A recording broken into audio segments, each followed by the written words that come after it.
Fala, meus consagrados. Então, vamos para mais um panorama da semana aqui. Muitas coisas aconteceram nessa semana, mas tivemos como destaque ali decisões da taxa de juros no Brasil e ao redor do mundo, isenção de imposto de renda para quem ganha até 5 conto, taxação dos dividendos, popularidade do governo, e a gente vai falar de tudo isso no nosso panorama hoje. Primeira coisa que eu quero mostrar para vocês é que o Ibov essa semana performou super bem, né? Subimos aqui 2,63%. Automaticamente puxou o nosso índio, né? Que subiu ali 2,3% ao longo da semana. E o Doleta, que estava indo super bem, mas não conseguiu continuar sua performance ao longo da semana. Tava caindo aqui tudo bem, tudo certinho, ó, para a gente fechar a semana ali com mais ou menos 2% de queda, mas ele encontrou de cara aqui uma média de 50, né, no semanal, que ele não toca há muito tempo. Se você der uma olhadinha aqui, né, a nossa bolsa está sendo puxada pelo fluxo de capital estrangeiro. Eu já expliquei um pouquinho disso aqui para vocês no nosso último panorama. Nós estamos surfando uma onda aqui de dinheiro que está vindo, né? Uma rotação de fluxo dos Estados Unidos para cá, não só dos Estados Unidos, mas dos investidores estrangeiros de maneira geral. Se você olhar aqui o nosso gráfico de barrinhas aqui, ó, a quantidade de dinheiro que nós recebemos nesses últimos tempos. Você observa que tem muito dinheiro entrando aqui no Brasil e tem pouco dinheiro saindo. Nosso fluxo de estrangeiro está aumentando, ou seja, está entrando muito e saindo pouco. Lá ele. Falando especificamente do ouro, nós não tivemos novidade, né? Semana passada eu mostrei para vocês que o ouro se valorizou, batendo máxima histórica. Essa semana não foi diferente. Sexta-feira agora ele segurou as emoções, deu uma quedinha. E com isso, os países aproveitaram para melhorar a sua posição. Ou seja, eles estão comprando cada vez mais ouro. E a galera tá comprando para não deixar o dinheiro 100% no dólar, com essa guerra comercial que a gente conversou sobre ela na semana passada. Falando dos juros, o mundo todo praticamente ou manteve taxa de juros ou cortou, com exceção do Brasil. Nos Estados Unidos, os juros estão altos, meus amigos. Aí você olha e pensa assim, mano, mas eu tô vendo aí que o juros está 4,5%. É baixo. Para os Estados Unidos, 4,5%, meus amigos, equivale ao nosso 15% aqui no Brasil. O Trump até ficou bolado, reclamou essa semana aí, ficou putinho. Mas para isso, ele precisa tomar algumas medidas para auxiliar o Fed a baixar a porra dos juros. Os bancos centrais, meus manos, eles só podem reduzir os juros quando o governo não faz cagada, o que é difícil, já que o governo tá sempre fazendo merda, seja no Brasil, seja em qualquer outro país. O governo ele tá sempre dando um jeitinho ali de prejudicar, de fazer alguma merda ali, mas é isso aí. No Brasil especificamente, nós aumentamos os juros, como já era esperado, e nós conversamos, né, sobre isso no fim de semana passado. Aqui parece implicância da minha parte quando eu falo muito assim do governo, mas eu mostro para vocês as fontes para você ver que eu tô aqui mostrando os fatos. Os juros já estão muito altos, né? Estamos beirando aí quase 15%. Como eu falei com vocês, 15% pode ser que seja o nosso teto. Mas só que não importa se o BC está subindo juros para conter a inflação, sendo que o governo está gastando cada vez mais. Isso não vai dar certo. Aí você deve estar pensando, não, mas na aula lá você disse que o Banco Central aumentando os juros contém a inflação. Só que os juros é a principal e apenas uma das maneiras de conter a porra da inflação. Pensa comigo, um cara que é diabético, que toma insulina ali constantemente e depois vai comer um pote de goiabada cheio de leite condensado. Mano, isso não vai dar certo, o cara vai morrer. É a mesma coisa que nós estamos vivendo aqui. Juros lá em cima e o governo gastando mais. Eu mostrei para vocês semana passada a quantidade de empresas que estão quebrando aqui no Brasil, principalmente pequenas empresas. As empresas não estão aguentando os juros lá em cima e o BC tá fazendo a parte dele, que é aumentar os juros para conter a porra da inflação. Só que o governo também precisa ajudar, ou pelo menos parar de atrapalhar. Deixa o BC ali fazer a parte dele e para de ser maluco, porra. Nós estamos ocupando aqui a 4ª posição no ranking de juros real do mundo, né? Estamos aí bem complicadinho. Fizeram uma pesquisa aqui ultimamente e perguntaram como é que os brasileiros vê a alimentação futuramente, e como você pode ver aí, 50% dos brasileiros acredita que o preço das coisas vão ficar mais caras no mercado. E é claro que com esse tipo de notícia e com esse medo que as compras fiquem mais caras, isso acaba respingando na desaprovação e na popularidade do governo, como eu estou mostrando para vocês aqui.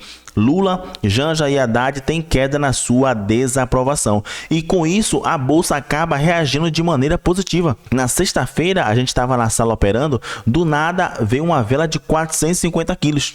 E aí eu fiquei, pô, o que é que tá acontecendo? Quando eu vim olhar, foi a desaprovação da Janja que aumentou. Aí você tá se perguntando, porra, mano, mas assim que acontece? É, mano, porque o mercado não gosta desse governo. E quando eles olham assim e percebem uma possibilidade do governo sair e entrar outro, é claro que a bolsa vai reagir de maneira positiva. É como eu já falei para vocês, o mercado antecipa as coisas, o mercado sempre vai precificar os acontecimentos antes de acontecer. Exemplo bem claro aqui, 2026 começa ali Lula e Tarcísio brigar pela presidência. Aí sai uma pesquisa, né, que Tarcísio tá na frente ganhando ali 5% do Lulinha. Meu amigo, a bolsa vai pipocar para cima, vai ser feliz, vai quebrar a máxima histórica, porque a galera está vendo a possibilidade do Lula sair. Quando o Tarcísio ganhar, as pessoas que não têm o conhecimento vai achar o quê? Agora a bolsa vai explodir porque Lula saiu da presidência. Não, quando o Tarcísio ganhar, a bolsa vai cair. Ela vai cair 2, 3% nesse dia. Por quê? Realização de lucros. Quem tinha que fazer alguma coisa já fez antecipado, já fez antes e o mercado vai cair. Aí buga a cabeça da galera. Porra, mas Tarcísio ganhou, por que a bolsa caiu? Por que a gente reagiu desse jeito? Justamente, isso já foi precificado. Agora ela só está voltando para o seu patamar e a galera que foi inteligente e tem conhecimento que investiu antes está só realizando os seus lucros. É desse jeito que funciona o game, meus amigos. E agora vamos falar da notícia da semana, que é isso aqui, ó. Lula envia ao Congresso o projeto que isenta imposto de renda para quem ganha até 5 conto. Deixei sublinhado para vocês verem aí que o projeto precisa ser aprovado, não tem nada certo ainda. Só que isso aqui vai ser aos poucos, né? Tabelinha aí, mostrando que quem ganha até 5 conto, a isenção é total de imposto. Quem ganha de 5 a 7, a isenção é parcial do imposto. E quem ganha acima de 7 conto, não mudou em porra nenhuma. E nisso aqui, o Lula está correto. Por quê? Isso foi uma promessa da campanha da chapa Lula e Alckmin, desses dois aí, ó, dessas alminhas trabalhosas. E nesse ponto o Lula está correto, meus manos. Ele está correto em enviar essa proposta. Ah, agora você deu braço a torcer e está concordando com o Lula.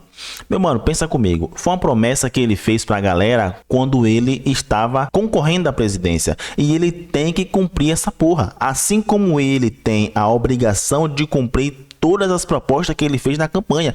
A picanha, a cervejinha. Da picanha, o que foi que Lula fez? Lula é tão ladrão que da picanha ele roubou todas as letras e deixou só as 4 iniciais para o brasileiro. E aí você veja aí como é que o brasileiro tá nesses últimos tempos. Só que aí vamos lá. Tem um ponto positivo que o Lula tá fazendo aí, que ele está cumprindo com a sua palavra. E qual o ponto negativo? A maneira como está sendo feita está meio equivocada. Eu fiz uma pesquisa aqui, eu vi vários sites aqui para entender de fato qual era a ideia disso aqui e eu automaticamente tirar as minhas próprias conclusões. E agora eu vou mostrar para vocês os fatos e eu também quero que vocês tirem as conclusões de vocês. O Haddad disse que a ordem fiscal da isenção vai ser de 27 bilhões, mas isso é difícil porque ele tem todos os números, ele sabe exatamente isso aqui, então ele mesmo sabe que no fundo não é essa porra aqui. E é importante ter uma coisa em mente, meus amigos, essa isenção para quem ganha até 5 conto já era para ter acontecido. É como eu falei com vocês, se a gente tivesse correção da inflação anualmente junto com o salário, isso aqui já era para estar 5.200, só que o Lula quer cortar 5, aí você deve estar pensando aí, porra, Lula é meu herói, meu amigão. Aí pensa comigo, a gente está pagando o que não deveria pagar, aí chega o governo e fala assim, ó, eu vou te isentar, você não vai pagar mais imposto. Aí, opa, muito obrigado. Só que obrigado é uma porra, meu irmão, é sua obrigação, você já deveria ter feito isso há muito tempo. Mas eu já disse para vocês e repito, o governo, ele é ótimo no marketing. O cara começa a criar ali uma paradinha para poder mostrar para todo mundo que ele salvou o Brasil de algo que já era direito da galera. É foda, né? Mas tem uns pontos importantes aqui, né? Não vá pensando que tudo é flores não, porque para compensar essa perca é discutido a famosa taxação dos dividendos. Então o governo tá falando o seguinte, eu vou tirar imposto de quem ganha 5 conto, mas para não ficar tão ruim para mim, eu vou pegar dinheiro de outras pessoas para poder tentar equilibrar a minha merda que eu tô fazendo aqui. E como você pode ver aí, essa taxação de imposto tem 4 grupos, né? Tem 4 tipos de cobrança aqui que são diferentes. Eu trouxe para vocês os 4 grupos só para vocês terem uma ideia do que é que vai acontecer. Quem ganha até 600 conto, não tem imposto para pagar. O cara que recebe até 600 mil reais não vai pagar imposto. Quem ganha entre 750 e 900 mil, isso pode variar de 2,5 a 5 sobre o seu rendimento, com imposto mínimo ali, como você pode ver aí, de 18 até 45 conto. Então, o governo pode, em alguns casos, pegar até 45 conto. Ah, não, isso aí é besteira, pô. O cara tá recebendo ali 900 mil, isso é besteira. E temos um grupo aqui, como vocês podem ver, que vai pagar muito, que é o cara que ganha ali acima de 1 milha. Isso aqui, meus manos, gera uma grande discussão agora, porque você deve estar pensando aí, porra, mano, mas o cara recebe ali 600 mil, o cara recebe 1 milhão. Esse cara, de fato, tem que pagar muito imposto mesmo. Tem que ser taxado. Só que o problema, meus amigos, não é se o cara deveria ser taxado ou não. A pergunta que a gente tem que se fazer é: para onde vai esse dinheiro? Porque o governo, ele tem uma mágica que ele coloca o rico contra o pobre, ele coloca o cara que tem dinheiro contra quem não tem dinheiro, para parecer que o cara que tem dinheiro que é o malvadão, o cara que tem dinheiro, o cara que é milionário no Brasil, que é responsável pela quantidade de merda que está acontecendo. E vocês que me acompanham, tá aqui no nosso grupo, sabem que não é bem assim que funciona. Então o que é que ele faz? Vocês que ganham até 5 mil tá pagando muito imposto, porque o cara que ganha 1 milhão tá pagando pouco. Então eu vou isentar vocês e a culpa é deles. Vamos taxar os caras. E aí quando você vai na rua e pergunta: você é a favor de taxar milionários? Você é não sei o que? Todo mundo fala que sim, porque o trabalho foi bem feito, a lavagem foi bem feita, sendo que não é desse jeito que acontece. O que o governo tá fazendo de verdade é o que? Ele tá tirando o dinheiro de quem produz, porque o cara que é milionário, eu tô falando do cara que construiu o seu império. O cara que é milionário, ele trabalhou, ele se esforçou para levantar esse capital, seja de dividendos, seja investimento, mas ele trabalhou de alguma forma para levantar esse dinheiro. Então ele pega o dinheiro do cara que está produzindo e leva o dinheiro para quem não faz porra nenhuma. Infelizmente é a realidade do Brasil. E as consequências disso está aí, ó. Pode afastar os investidores estrangeiros e levar dinheiro para fora do Brasil. Eu acabei de mostrar para vocês aqui que nossa bolsa está recebendo um fluxo perfeito, que nossa bolsa está aí num processo de rotação de fluxo, e o cara vai e começa a preparar esse tipo de coisa aqui. E uma coisa que eu falo para vocês, meus amigos, o mercado de ações vai sentir isso aqui, porque é uma forma que o governo tem de meter a mão no cara que está ganhando. Isso aqui é um pouco complicado. Então, para fechar essa parte aqui, o que é que a gente entende? Primeiro, essa isenção já deveria ter acontecido. O cara que ganha até 5 mil, de fato, deveria ser isento de imposto de renda por conta da nossa inflação. Segundo, o problema é a tentativa do governo recuperar a porra da popularidade. Tudo que ele fizer agora, a galera vai ver como que ele estivesse fazendo para recuperar a popularidade. Terceiro, a isenção não é ruim, como eu falei com vocês, né? Porém, o problema é a maneira que ele está conduzindo essa porra, com viés político.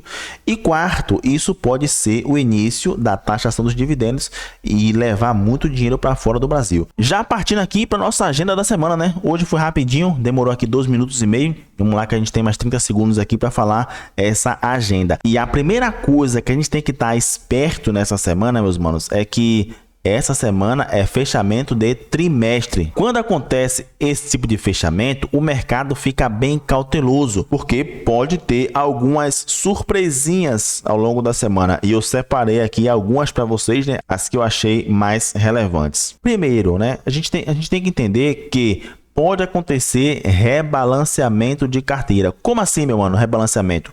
Grandes fundos de investimento, bancos, gestores institucionais, corretoras, essa porra aí, essa galerinha vai ajustar suas carteiras agora, porque já se passaram 3 meses desse ano. Então a ideia é que eles peguem as suas carteiras para rebalancear, para poder alinhar com os objetivos, tanto deles, né, seus objetivos individuais, quanto os objetivos do cliente. E isso pode gerar algumas movimentações estranhas ao longo dessa semana. Então a gente precisa ficar bastante esperto. Algumas ações específicas também podem acabar sofrendo um movimento brusco no nosso Ibov. A segunda coisa que a gente tem que ficar esperto é com isso aí, ó, demonstrações financeiras e prestações de contas. Como assim? Porque algumas empresas, alguns fundos precisam apresentar os resultados desse trimestre. Automaticamente, isso pode gerar o quê? Alguns ajustes para mostrar um balanço mais atraente. E isso aqui, meus manos, pode incluir fechamento de posições em ativos mais voláteis ou realizações de lucro. Isso pode acontecer essa semana por conta desse fechamento do trimestre. Expiração de contratos e rolamentos. Nesse momento agora, meus queridos, muitos contratos futuros e contratos de opções vão vencer, como foi exemplo de sexta-feira, onde aqui no Brasil teve vários vencimentos de opções e nos Estados Unidos também, né? Tanto que lá eles perderam 4 trilhões de dólares só nesse vencimento. E esses vencimentos vão obrigar os investidores a fazer duas coisas. Primeiro, rolagem ou liquidar de vez a sua posição. E mais uma vez pode gerar volatilidade no mercado. Ajuste de hedge e fluxos estrangeiros. Os gestores, meus manos, ajustam suas posições cambiais e de risco, o que pode impactar fluxo de capital, especialmente em mercados emergentes. E isso aqui explica perfeitamente o motivo que o Brasil está recebendo esse fluxo de capital estrangeiro nesses últimos dias.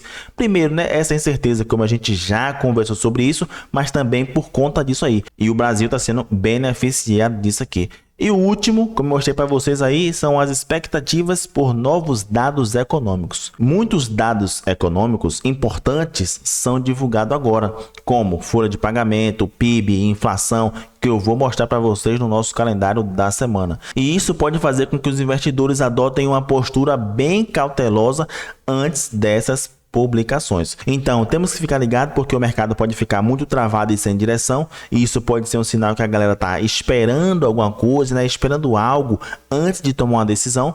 E temos que ficar ligado também em que falso rompimento, mercado sem tendência, ou até mesmo um dia desses aí o mercado ser bem direcional. Então, meu conselho é o quê? Vamos entrar no mercado, pegar o nosso e meter o pé sem agonia. Falando agora de calendário, essa semana nós precisamos ficar ligados nas divulgações da ata do Copom. Temos que ficar ligado também no relatório trimestral da inflação nos Estados Unidos, ou seja, a semana está bem agitada, a gente tem que tomar bastante cuidado aí nas nossas operações. Segunda-feira não tem nada, exceto ali nosso boletim focus ali, mas não tem nada relevante na segunda-feira, estamos à mercê dos acontecimentos, das notícias, tanto no Brasil quanto nos Estados Unidos. Na terça-feira, o dado mais importante é isso aí, ó, divulgação da ata do Copom, ele vai sair 8 horas e é importante, eu sugiro que vocês leiam essa ata, porque é nessa ata, meus manos, que o Copom vai dizer pra gente qual a ideia. Ele vai dizer os planos para o futuro, a visão dele sobre taxa de juros, é bem importante e eu aconselho que vocês leiam, que vocês prestem bem atenção no que ele está fazendo. É uma leitura rápida, mas eu acho interessante fazer essa leitura aqui no início. É claro que na terça-feira eu vou fazer o resumão para vocês ali na nossa sala, mas de qualquer forma, nada melhor que você estar bem informado e saber ali interpretar o que é que o BC está vendo para o nosso futuro. Na quarta-feira, dia bem tranquilo, não tem nada de relevante, tem essas notícias aí, mas que não faz preço no mercado e novamente estaremos à mercê de acontecimentos, de coisas que vai sair aí ao longo do pregão. Na quinta-feira, eu julgo dizer ser um dia muito importante, já que 9 horas nós temos ali IPCA 15. IPCA 15 ou IPCA, fica a seu critério aí, né? Eu, ultimamente estou chamando de IPCA, porque tá vindo só problemas aqui para o nosso Brasil. Uma coisa bem interessante que eu esqueci de mencionar para vocês é que esse IPCA, o IPCA 15, ele é uma prévia da inflação. Ou seja, ele vai contabilizar no dia 16 do mês anterior até o dia 15 desse mês agora. Então, ele é totalmente diferente da publicação oficial do IPCA. No qual a diferença é que o IPCA, ele é o número final, ou seja, ele vai ter muito mais peso ali na decisão do Copom, enquanto o IPCA 15 é um dado que vai antecipar uma estimativa da inflação. Ele vai ajudar o mercado a, como é que eu posso dizer, ajustar suas expectativas antes da divulgação do IPCA oficial. Tanto que, se você entrar no site do BC após a publicação do IPCA 15, vai estar lá mostrando que a publicação foi 5,6, ou seja, a inflação passada. Esse IPCA 15 aqui é só para poder dar uma prévia, né, para a gente ter noção do que vai acontecer ali. Temos aqui também reunião do Conselho Monetário, é interessante, os caras vão trocar ideia ali, e balança comercial nos Estados Unidos, somente isso aqui. E na sexta-feira, temos que ficar esperto porque tem algumas coisinhas para acontecer. Primeiro tem o nosso CAGED, né, como vocês sabem, o CAGED é o payroll brasileiro. Temos que ficar esperto nas vagas que serão divulgadas ali. Segunda coisa importante é que a ANEEL vai definir a bandeira tarifária de energia elétrica. Você sabe, energia elétrica é uma das coisas que vai mexer na inflação. Essa bandeira aqui pode mexer na nossa inflação. Temos que ficar atento. E para fechar a sexta-feira temos aqui o PCI, né, que é a inflação nos Estados Unidos. Basicamente, meus amigos, é isso aqui que nós temos para a nossa semana. Temos que ficar esperto. E agora, graficamente falando, o que é que nós temos aqui para esse índio? É como eu já falei com vocês, o índio, rapaziada, tá livre para prosperar. Não tem nada que segure ele. Ele pode romper esse topinho aqui, ó, e ir embora, é o que tá segurando ele. Depois só tem outro topinho aonde? Aqui em cima. Você pegar uma fibra aqui, ó, desse fundo para esse topo, você vai ver que ele já rompeu a região de Fibonacci, então não tem nada para poder segurar o preço.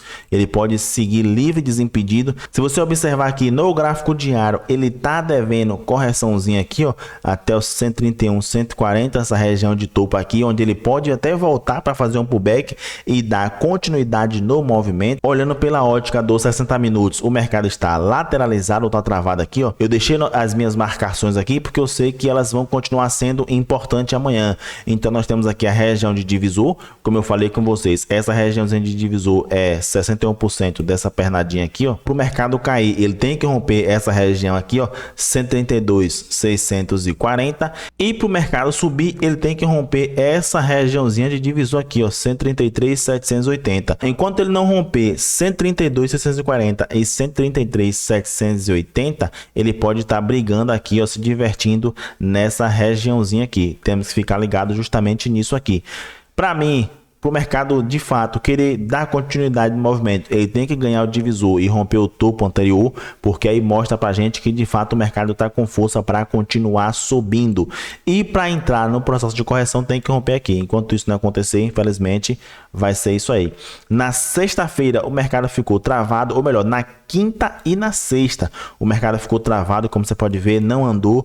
Tá segurando as emoções, estamos com viés de alta, né? Ele ainda não rompeu o fundo anterior. Isso mostra pra gente que estamos com a estrutura bonitinha para poder subir, mas em compensação precisamos do apoio das médias móveis, que pelos 60 minutos nós estamos bem próximos das médias. A gente está ali para prosperar. Pode ser, né, que venha dar uma correção até a média de 50 dos 60 minutos para poder pegar mais força e dar continuidade. Você pode observar também ó, que a média de 21 dos 60 minutos acabou de inclinar para baixo e saiu uma vela bem interessante aqui ó, na sexta-feira. Mas para isso ele precisa romper esse fundo aqui, dar continuidade, e eu acredito que quando ele bater nessa média de 50 aqui, ó, ele não vai romper.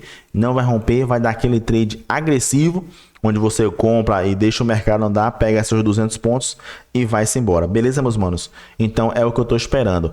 Pode ser também que ele fique nessa baixaria aqui, rompendo para cima, para baixo e não consegue dar continuidade, justamente por ser fechamento de trimestre. Temos que ficar esperto em tudo isso aqui. Então, meu conselho é, vamos pegar nossas operações, pegar nossos 250 pontos, 300 pontos e meter o pé e não ficar se expondo muito ao risco, já que o mercado essa semana tende a segurar um pouco as emoções e tem dados relevantes para sair. Beleza, meus manos? Amanhã eu mostro para vocês todas as marcações. Beleza, meus manos? Tamo junto. Qualquer coisa, manda mensagem aí que a gente vai desenrolar. É nóis.